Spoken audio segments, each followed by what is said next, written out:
আসসালামু আলাইকুম ওয়া রাহমাতুল্লাহ। আমি আজকে আপনাদেরকে খুব গুরুত্বপূর্ণ কিছু কথা বলবো এবং এগুলো আপনারা শুনবেন। যারা জানেন তো ভালো, যারা না জানেন তাদের জন্য কথাগুলো বলতেছি। আপনাদের হেলামির কারণে কিন্তু আপনার নিজের কামারে 5 থেকে 10% প্রোডাকশন কমে যেতে পারে। সেই কমে যাওয়াতে কিন্তু আপনি দায়ী, কারণ এখানে অন্য কাউকে দোষা যাবে না, প্রাকৃতিক কোনো সমস্যা নাই। এখানে শুধু আপনার গাফলতির কারণে আপনার এই প্রোডাকশন কমে যাবে। তো আমি আজকে বলি যে কি সমস্যাটা আপনার কামারে কিসের জন্য 5 থেকে 10% প্রোডাকশন কমে যেতে পারে। সবচেয়ে বড় যে কথাটা সেটা হচ্ছে পরিষ্কার পরিচ্ছন্নতা। কামার যদি পরিষ্কার পরিচ্ছন্ন থাকে, হ্যাঁ, এই ভিতরে যে গ্যাস আছে এই গ্যাসগুলো যদি বাইরে আউট হইতে পারে, তারপরে আপনার এই ফ্লোরের মধ্যে অনেক ময়লা থাকে, অনেক দিন থাকার পর এই ময়লাগুলা ব্যাকটেরিয়া এখান থেকে জন্ম নেয়, তখন কিন্তু ফার্মের একটা মনে করেন যে এই পরিবেশটা নষ্ট হয়ে যায়। 2 নাম্বার। 3 নাম্বার হচ্ছে খাবারের যে পানির যে ট্রেটা আছে, এই যে ট্রে, ঠিক আছে, এই ট্রের মধ্যে মনে করেন যে অনেক ময়লা থাকে। আমি দেখাই একটু হাত দিয়ে দেখাই। হ্যাঁ, এই যে দেখেন এখানে কিন্তু অনেক ময়লা, ঠিক আছে। তাহলে এখন এই যে ময়লাটা কত ময়লা, আরো বাড়ি ময়লা আছে, এখানে তো কম ময়লা। এখন এখন পানি দেওয়া আছে, সেই কারণে কিন্তু এই ময়লাটা কিন্তু এই নরম হয়ে রয়েছে পানি দেওয়ার কারণে। যখন রাত্রে যখন পানিটা ফেলে দেবো, তখন এই ময়লাটা কি করবে, আবার শুকায়া এই পানি পাত্রের সাথে এই টের সাথে মিশে যাবে। দেখাই ময়লাটা কতটুকু বাজে, ঠিক আছে। আমি যখন সকালে কামারে আসব, তখন মনে হবে যে এই টের মধ্যে কোনো ময়লা নাই, আর যেগুলো আছে এগুলো সমস্যা নাই। কিন্তু পানি দেওয়ার পর কিন্তু এই ময়লাগুলো আবার নরম হয়ে যায়, পানির সাথে মিশে যায়। তখন কিন্তু মনে করেন যে মুরগি এই ময়লা সহ পানি খাইতেছে। তো আমার খুব পানি তৃষ্ণা ধরছে, এখন পানি আমার খাইতে হবে।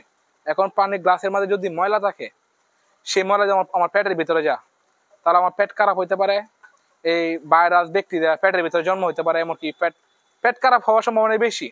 তখন কি হবে, এই পেট খারাপ হলে আমার অসুস্থ হবে, আমি অসুস্থ হয়ে যাই। অসুস্থ হয়ে যাওয়ার পরে আমার ওষুধ খাওয়াইতে দেবো, এর ভিতরে আমি 2-3 দিন ডিম পারবো না। তাহলে কার লস হয়েছে? এখানে যদি এই 10 দিন 15 দিন পর পর যদি এই যে এই পানির ট্রেগুলো যদি সুন্দরভাবে আমরা পরিষ্কার করে নেই, তাহলে কিন্তু আর এই সমস্যাটা হয় না। তা পানির ট্রে পরিষ্কার করতে হয়, খাবারের ট্রে আছে নিচে, আমার খাবারের ট্রে কিন্তু পরিষ্কার করা আছে। আর এই পানির ট্রেটা আমি কিছুদিন ধরে পরিষ্কার করি না, সেটা আমি আজকে আপনাদের দেখানোর চেষ্টা করতেছি। তাহলে আমি আজকে পরিষ্কার করব এই পানির ট্রেগুলো, আজকে আমি পরিষ্কার করব। তো কি দিয়ে পরিষ্কার করি আমি দেখাই। আমি এটা হচ্ছে একটা মাজনি, এটা দিয়ে মানুষের ডেক পাতিল মাঝে, এটা ভালো করে আপনারা চিনেন এটা। তো এটা দিয়ে মাজলে খুব সহজেই এই ময়লাগুলো উঠে যায়। এটা কিন্তু আপনার ব্যবসা, এটা আপনার ব্যবসা। তাই এটার মধ্যে আপনার এই কি কারণে মুরগি অসুস্থ হইতে পারে সেটা আপনার মাথায় রাখতে হবে। অবশ্যই মাথায় রাখতে হবে যে আপনার কোন কারণ, আপনার কোন ভুলটা করলে আপনার মুরগির ডিমের পার্সেন্টেজ কমে যেতে পারে, প্রোডাকশন কমে যাবে, মুরগি অসুস্থ হবে, সেটা আপনার বুঝতে হবে। আশা করি বুঝাতে পারছি। আমি আজকে সম্পূর্ণটা পরিষ্কার করব এই মাজুনি দিয়া। আমি মাজুনি নিয়ে আসছি, আমি আগের বার এটাতে করছি, এটা নতুন না। আমি কিছুদিন পর পর এই ঘষা মনে করেন যে ঘষে ঘষে পরিষ্কার করি। তো এই যে প্রথমে আমি এখানে শুরু করবো, এই যে এভাবে একদম ক্লিন হয়ে যাব, কোনো ময়লা থাকার সম্ভাবনা নাই। সকালে যখন পানিগুলো আমি দেম, তখন কিন্তু একদম ফ্রেশ পানি মুরগি পাইবো। তো মুরগি খাইতেও স্বাচ্ছন্দ্য বোধ করবো, আমার কাছেও ভালো লাগবো। কারণ রাত্রে যখন আইসা পানি ফালাই, তখন কিন্তু এখানে অনেক মানে হাতও পিছলা হয়ে যায়, এত পরিমাণ ময়লা এই পাইপে জমে যায়। এখন চেষ্টা করছিলাম যে এই খাবারের ট্রে এবং পানির ট্রের মাঝে ময়লা রাখা যাবে না, এটা সবসময় চাইবেন যে পরিষ্কার করে রাখার জন্য।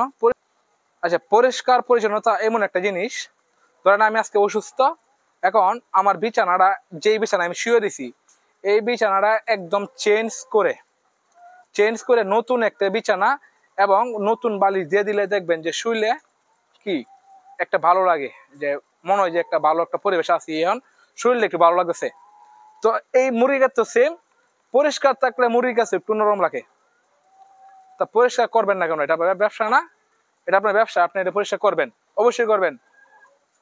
তো আজকের কথাটি এইগুলাই ছিল, যে এইগুলো সবসময় পরিষ্কার রাখার চেষ্টা করবেন, যেন আপনার খামারে কোনো সমস্যা না হয়, ক্ষয়ক্ষতি না হয়।